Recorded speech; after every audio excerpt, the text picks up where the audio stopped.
আসসালামু আলাইকুম রহমতুল্লাহি বারাকাতুহু। শুভ নববর্ষ বঙ্গাব্দ 1433।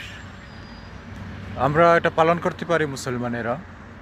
জামাত ইসলাম সহ সব ইসলামিক দল এবার পালন করেছে, কারণ এটা বাঙালি সংস্কৃতির অঙ্গ। তো আমরা যেটাতে শিরক না হয় সেরকমভাবে আমরা বাঙালি ঐতিহ্য নিয়ে পালন করতে পারি।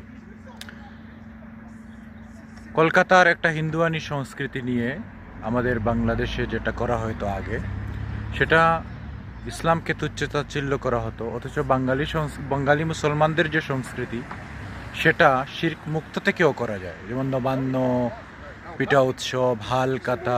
এটা একজন মুসলমান সরকার, মুসলমান বাদশাহ সম্রাট আকবর এটা কৃষকদের খাজনা আদায় করার জন্য এই বাংলা সাল প্রবর্তন করেছিলেন, কিন্তু পরে এটা ছিনতাই হয়ে যায়।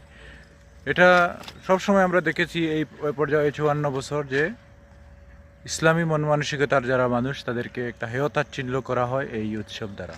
তো এবার জামাত ইসলাম পালন করেছে খুব সুন্দরভাবে।